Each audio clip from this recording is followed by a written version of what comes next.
예, 하나님께서 이스라엘 백성들에게 명령하신 전쟁의 방식은요, 크게 두 가지 방식이 있습니다. 한 가지 방식은요, 여리고 성을 칠 때 보여주신 하나님의 방식인데요. 이 여리고 성 방식은 무슨 방식인가 하면요, 사람이든 소든 양이든 생명을 가진 것들은요, 그 어떤 것도 살려두지 않고 모두 죽이고, 또 그곳에서 나오는 어떤 전리품 또한 단 하나도 이스라엘 백성들이 나눠 가지지 못하게 하는 방식입니다. 완전히 깡그리 진멸하는 그런 방식이 하나님께서 이스라엘 백성들에게 전쟁을 하게 하실 때의 첫 번째 방식입니다. 우리가 잘 알다시피 여리고 성에서 이런 승리를 거두고 이제 하나님 앞에 다 드려야 했었는데, 이스라엘 사람들 중에서 아간이라고 하는 집안 사람이 그걸 몰래 훔치지요. 그걸 훔치는 것 때문에 결국 어떤 결과를 초래하는가 하면, 아간 집안도 여리고 성의 그런 모든 진멸의 대상과 같이 똑같이 진멸의 대상이 되어버립니다. 그래서 결국은 아간도 죽지만 아간 집안의 여러 사람들과 함께 짐승들까지도 깡그리 하나님께서 이스라엘 사람들의 손에 의해서 깡그리 다 죽이게 하는 것을 우리가 보게 됩니다. 한마디로 말해서 아간 집안은 하나님 말씀을 어기는 것 때문에 결국 하나님의 진멸의 대상에 함께 포함이 되어버립니다. 그래서 깡그리 아간 집안이 멸문지화를 당하는 걸 우리가 보게 되고요. 또 하나 하나님께서 가르쳐주신 이스라엘 백성들에게 명령하신 전쟁의 방식은 아이성을 칠 때 보여주신 말씀하신 방식입니다. 이 방식은 어떤 방식인가 하면, 사람은 모두 죽입니다. 그러나 소나 양이나 염소 같은 가축들은 살리게 하십니다. 그리고 그 가축들은 이제 이스라엘 백성들에게 전리품으로 나누어 갖게 하는 방식. 간단합니다. 하나는 완전히 깡그리, 사람이든 동물이든 하여튼 숨쉬는 건 깡그리 다 없애는 방식. 또 하나의 방식은 사람은 죽입니다. 그러나 짐승들은 전리품으로 이제 이스라엘 백성들에게 나누어 갖게 하는 방식인데요. 첫 번째 방식이 적용될 때는 언젠가 하면 첫 것이었을 때입니다. 항상 말씀드리지만 여리고성은 이스라엘 백성들이 가나안 땅에 들어갔을 때 첫 번째 성이었습니다. 여러분, 정확하게 가나안 땅은요, 요단강을 건넌 이후에 이제 건너편에 있는 것이, 다시 말해서 바로 가나안 땅이었습니다. 그러므로 이제 여리고성은 가장 가나안 땅에서 첫 번째 성이었기 때문에 첫 번째 성에서 나오는 그러한 전리품을 포함한 모든 것들은 다 하나님 앞에 다 드려야 있었습니다. 하나님께서 첫 번째 전쟁 방식을 이렇게 쓰게 하시는 방법은요, 다시 말해서 첫 것이었을 때 이런 방식을 취하게 하십니다. 또 하나의 방식은 언젠가면 하나님의 진노를 촉발하게 하였을 때요. 다시 말해서 하나님께서 어떤 일을 하시고자 하시는데 그 하나님의 일을 가로막고 회방하고 대적하는 경우가 있습니다. 이때 하나님께서 아주 진노하고 분노하실 때가 있습니다. 이때 하나님께서는요, 이 첫 번째 방식을 취하게 하십니다. 싹 죽여버려라. 하나도 남기지 말고 깡그리 말갛게 쓸어버려라. 이게 바로 하나님께서 첫 번째 방식의 전쟁을 하게 하실 때의 두 번째 예입니다. 두 번째 방식이 적용될 때는요, 이제 이런 경우가 아닐 때, 다시 말해서 첫 것도 아니고 하나님의 진노를 촉발시키지 아니한 경우에 이제 하나님의 어떤 일을 함에 있어서 이제 정복해야 할 때는, 이럴 때는 아까 말씀드렸던 두 번째 전쟁의 방식을 사용하게 하십니다. 오늘 우리가 읽은 본문 그런 말씀은요, 하나님께서 사무엘 선지자를 통해서 아말렉과 전쟁해라, 아말렉을 쳐라. 그런데 이번 이 아말렉을 치는 방식은 첫 번째 방식이다 라고 지금 말씀하시는 겁니다. 아말렉이 무슨 첫 번째 이스라엘 백성들이 전쟁하는 그런 민족이 아니잖아요. 그런데 왜 하나님께서는 이 아말렉과의 전쟁을 치름에 있어서 이번 전쟁은 첫 번째 방식을 취해라, 하나도 남기지 마라, 사람이든 짐승이든 가축이든 하나도 남겨두지 마라, 깡그리다 진멸해라, 첫 번째 전쟁 방식을 취하라 라고 사무엘 선지자를 통해서 하나님께서는 이제 이스라엘 백성들에게 말씀하십니다. 1절서부터 말씀을 보면 사무엘이 사울에게 이르되 여호와께서 나를 보내어 왕에게 기름을 부어 그의 백성 이스라엘 위에 왕으로 삼으셨은즉 이제 왕은 여호와의 말씀을 들으소서.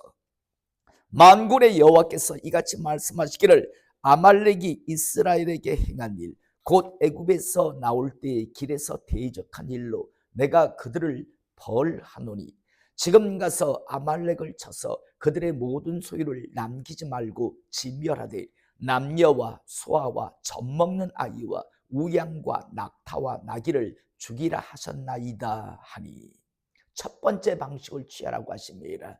그리고 왜 하나님께서는 이제 아말렉을 치는데 첫 번째 전쟁 방식을 취하라 하는가? 왜냐하면 하나님께서 이스라엘 백성들을요 애굽에서 데리고 나와서 가나안 땅을 향해서 가고 있을 때 이 아말렉 족속은요 뒤쪽에 처지는 노약자들을 계속 와서 공격을 했습니다. 한마디로 말해서 하나님이 하나님의 역사를 이루기 위해서 이스라엘 백성을 불러내어서 지금 광야에서 훈련시켜서 가나안 땅을 향해 가고 있는데 계속 하나님의 일을 대적하고 방해하는 짓을 아말렉 족속은 하고 있었습니다. 그래서 하나님께서는 그것에 대한 분노를 가지고 계셨습니다. 그리고 이제 때가 이르렀을 때 하나님께서는 이제 말씀하십니다. 야, 아말렉 쳐라. 그런데 이 아말렉을 치는 방식은 첫 번째 방식이다. 사람이라고 하는 존재는 심지어 젖먹는 아이까지도 살려두지 마라. 싸그리 다 죽여라. 더 나아가 가축까지도 하나도 살려두지 마라. 완전히 쓸어버려라 라고 하나님께서는 사무엘 선지자를 통해서 이제 사울에게 말씀하는 것을 우리가 보게 됩니다. 자, 이제 사울은요 하나님의 말씀이 주어졌으니까 그 말씀에 순종하면 되었습니다. 지금 이 아말렉과의 이스라엘 전쟁은요 이기느냐 지느냐의 그런 전쟁이 아닙니다. 어떤 전쟁인가 하면 하나님 말씀에 그냥 순종해서 가서 완전히 싸그리 진멸하면 되는 전쟁입니다. 이번 이 전쟁에 나가서 질지 몰라 이런 어떤 염려 이런 건 있을 수 없는 전쟁. 그냥 가서 그냥 깡그리 다 죽여버리면 되는 전쟁이 바로 지금 이 전쟁입니다. 그리고 사울 왕은 이스라엘 백성들을 데리고 가서 그냥 아말렉을 완전히 진멸시키면 되는 전쟁이었는데 이제 이후에 4절에 보니까 사울이 백성을 소집하고 그들을 들라임에 세워보니 보병이 20만 명이요 유다 사람이 10,000명이라. 사울이 아말렉 성에 이르러 골짜기에 복병시키니라. 사울이 겐 사람에게 이르되 아말렉 사람 중에서 떠나가라. 그들과 함께 너희를 멸하게 될까 하노라. 이스라엘 모든 자손이 애굽에서 올라올 때 너희가 그들을 선대하였느니라. 이에 겐 사람이 아말렉 사람 중에 떠나니라. 아마 우리가 앞에 사무엘 선지자를 통해서 하나님께서 말씀하신 것 중에서 일일이 다 말을 하지 않지만 아마 하나님께서 명령하신 것 같아요. 이 겐 사람은요 미디안들과 섞여 사는 한 족속이었습니다. 우리가 잘 알다시피 이 겐 족속은요 모세의 장인 집안입니다. 모세가 도망을 치잖아요. 그래서 가서 결혼을 하고 80세까지 미디안 광야에서 생활을 하잖아요. 그런데 이때 이 겐 족속은요 바로 모세의 장인 집안, 모세의 아내가 바로 이 겐 족속 사람입니다. 그리고 나서 이것으로 그냥 인연이 끝난 게 아니라 나중에 보면요. 나중에 보면 이 겐족속 출신인 모세의 장인 이드로가 나중에 찾아오잖아요. 그래서 모세가 모든 그런 이스라엘 백성들을 재판하는 걸 보며 뭐라고 조언해 주냐면 왜 혼자서 그렇게 다 감당하느냐. 50부장, 100부장, 1000부장 이런 사람들을 조직적으로 세워서 이스라엘 백성을 통치하면 얼마나 좋겠느냐라고 조언도 해주고요. 또 나중에 이 이스라엘 백성들이 어떤 가나안 땅을 향해서 가는 데 있어서 잘 길을 찾지 못할 때 호밥이라고 하는 모세 입장에서는 처남입니다. 길잡이 노릇을 해주기도 합니다. 한마디로 말해서 이스라엘 백성들에게 선대한 족속이 바로 이 겐 족속이었습니다. 그러다 보니까 하나님께서 아마 분명히 앞에 말씀은 나오지 않지만 야, 겐 족속은 다른 아말렉 족속같이 나에게 대적한 자가 아니라 나를 도운 자니까 그들은 그곳에서 이제 피할 수 있도록 하라라고 하는 말씀이 주어졌을 것으로 충분히 추정을 해볼 수 있습니다. 그래서 이제 사울은요, 아말렉을 치기 전에 겐 족속을 찾아가서 이야기합니다. 빨리 이곳에서 벗어나라. 여기 있으면 다 진멸의 대상이 되니까 빨리 피해가라라고 하시는 말씀을 하시는 걸 우리가 보게 됩니다. 자, 여러분, 여기서 우리가 함께 은혜를 나누기를 원하는 건요, 사람은 있습니다. 그런데 하나님은 절대 잊지 않는다는 사실을 잊지 않기를 이 시간 축복합니다. 여러분, 아말렉이 이전에 출애굽할 때요, 출애굽할 때 이스라엘 백성들을 괴롭힌 거, 그거 굉장히 오래전 일입니다. 굉장히 오래전 일이잖아요. 출애굽에 있었던 일인데 아마 이스라엘 백성들은 다 잊고 있었을 거예요. 그런데 잊지 아니한 분이 있었습니다. 누굽니까? 하나님. 그리고 때가 이르니까 하나님께서는 이스라엘 백성들을 세워서 진멸해라. 내가 내 일을 함에 있어서 대적하고 방해한 자들이다. 반드시 진멸하라라고 하나님은 잊지 않고 있었던 걸 우리가 보게 됩니다. 또 나가 겐 족속이라고 하는 족속 역시도 이전에 출애굽 때 이렇게 도와준 이스라엘 백성들이 여러 가지 광야의 그런 길을 가면서 도와준 그런 족속이었는데 사람들은 아마 잊었을 겁니다. 겐 족속이 있는지 없는지도 아마 모를 수 있을 겁니다. 그런데 잊지 아니한 분이 있었습니다. 하나님입니다. 여러분, 다시 한번 잊지 않길 원합니다. 하나님은 선도 기억하시고 악도 기억하시는 하나님이라고 하는 사실을 다시 한번 잊지 않기를 이 시간 축복합니다. 저는 여러분들이요, 하나님 아래서 믿음으로 여러분들이 선한 것들을 심으면 반드시 선한 것을 반드시 하나님의 때에 하나님의 방법으로 거둔다라는 사실 잊지 않기를 원합니다. 오늘 겐 족속이 그렇잖아요. 그러나 아말렉 족속과 같이 악을 심으면요, 반드시 사람은 기억하지 못할 수 있습니다. 그런데 기억하고 계시는 분이 있고 반드시 보응하시는 분이 있다는 것을 잊지 마시기를 다시 한번 오늘 이 말씀을 통해서 우리가 잊지 않기를 이 시간 축복합니다. 오늘 하나님께서는 아말렉은 진멸해라. 대신 그 진멸하는 과정 속에서도 겐 족속은 피하게 해라. 거기에서 벗어나게 해라. 라고 하나님께서는 말씀하시는 것을 우리가 보게 되고요.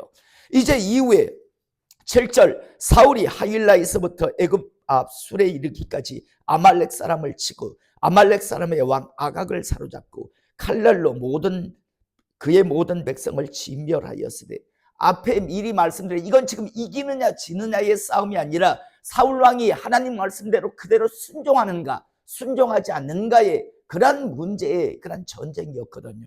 그런데 우리가 보니까 사울 왕이 아마 하나님 말씀 그대로 하지 않고 있구나, 뭐가 좀 이상하다라는 생각을 갖게 됩니다.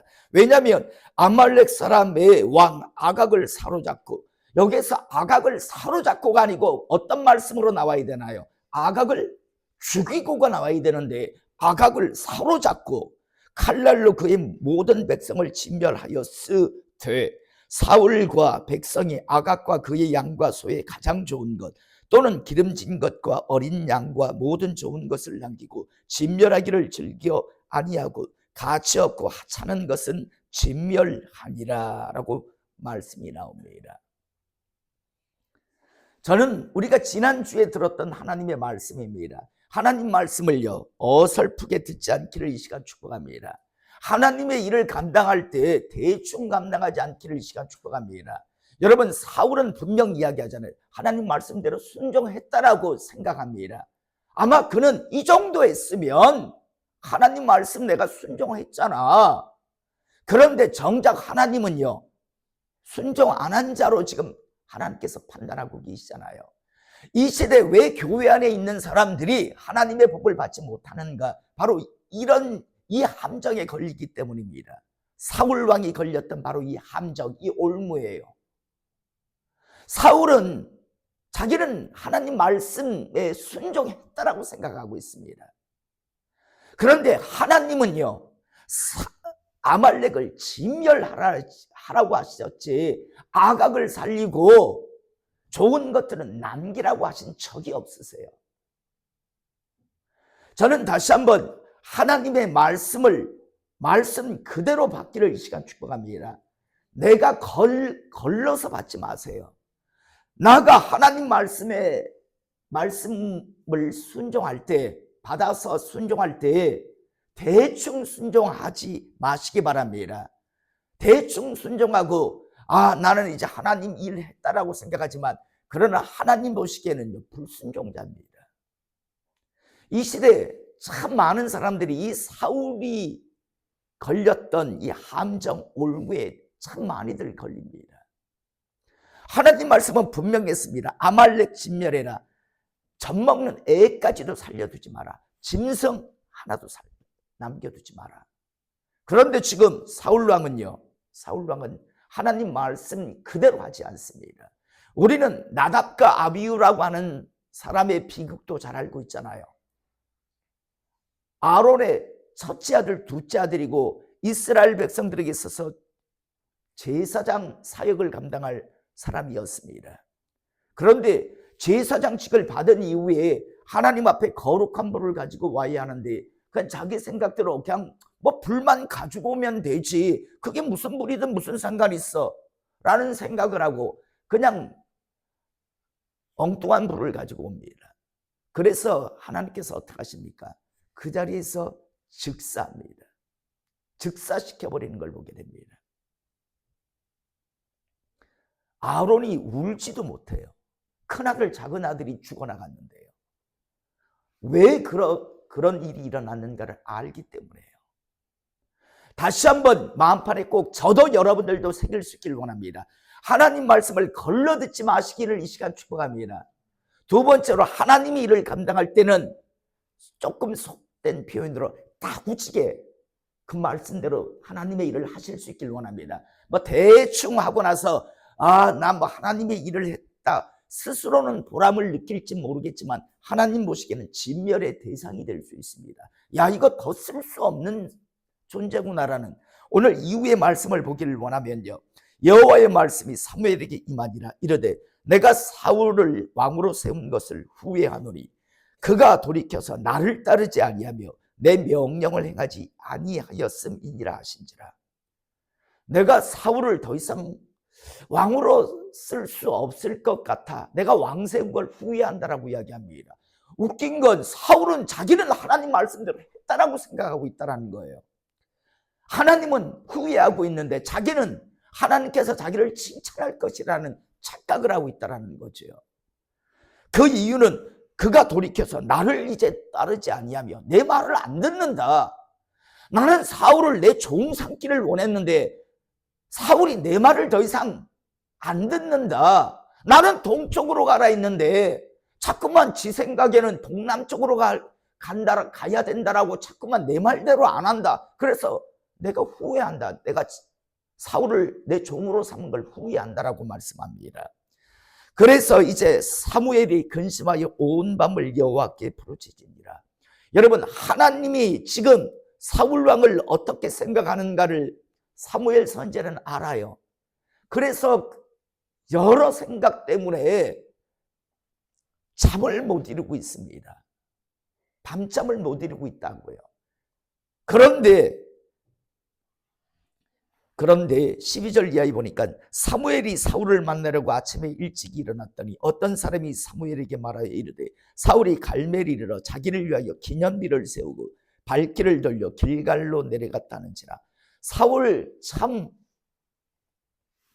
자기를 위해서 지금 기념비를, 자기가 지금 아말렉을 쳐서 승리했다고요. 지금 기념비 세우기, 사람들에게 보이고 싶었겠죠. 봐라, 이번에 내가 큰 승리를 거뒀다고요.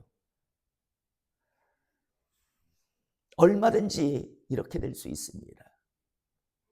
자기는 하나님 말씀에 순종해서 이제 큰 승리를 거뒀다고 하면서 이제 사람들에게 뭔가를 좀 남기고 싶어서 기념비를 세우고 있는데요.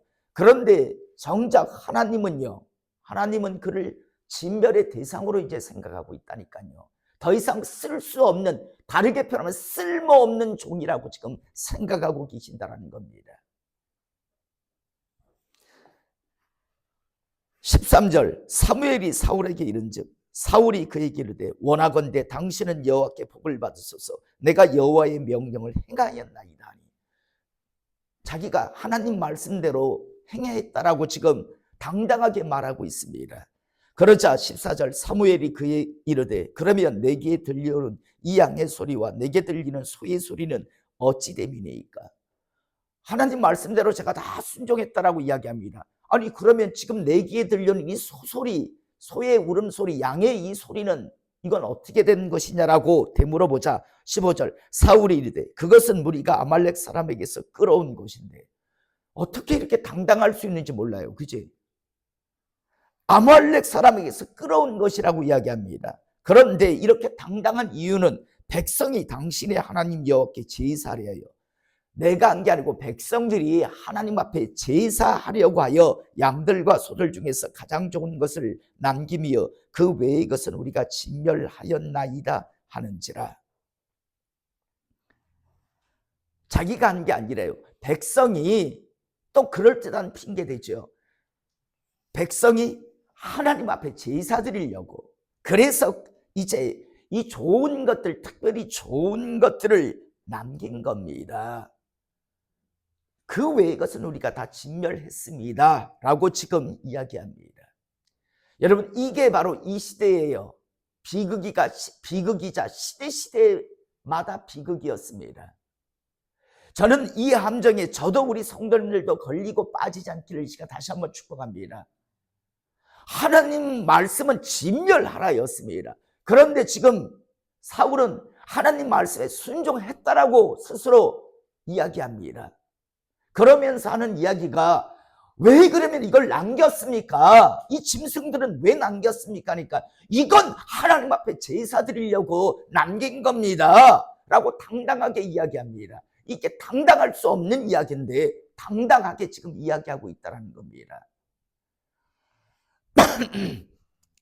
16절 사무엘이 사울에게 이르되 가만히 계시옵소서. 간밤에 여호와께서 내게 이르신 것을 왕에게 말하리이다 하니 그가 이르되 말씀하소서. 우리가 이제 이후에 하나님께서 사무엘 선지자에게 사울 왕에게 무엇라고 말씀하신지를 우리가 이제 보게 됩니다.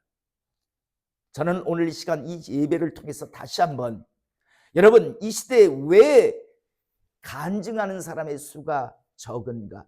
난 이런 하나님의 은혜와 축복을 받았습니다라고 간증하는 사람의 수가 적은가? 그 이유는요, 하나님 말씀 그대로 순종하는 사람이 얼마 안 되기 때문입니다.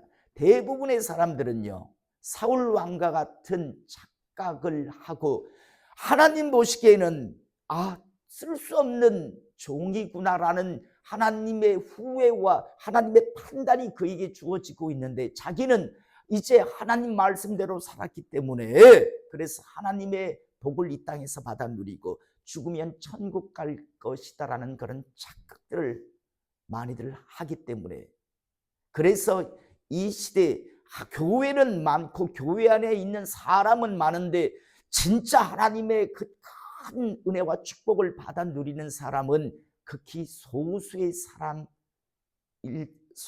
사람뿐이라는 것을 우리는 보게 되는 겁니다. 다시 한번 저는 우리 성도님들이 사울 왕과 같은 이런 어리석은 착각을 하는 분들이 아니라 하나님 말씀이 주어지면 걸러서 듣지 마시고 하나님의 일을 감당할 때는요 대충 감당하는 게 아니라 하나님 말씀 그대로 준행하고 수행함을 통해서 하나님 보시기에 그래 내가 다른 사람은 모르지만 내가 넌 쓸 수 있다. 다른 가정은 모르지만 너의 가정은 내가 책임지고 쓰겠다. 다른 교회는 모르지만 내가 이 교회만큼은 나의 영광을 위해서 사용하겠다라고 하는 그런 지지와 보증하심과 인정함을 받는 사람과 가정과 교회 되기를 이 시간 주님의 이름으로 축복합니다.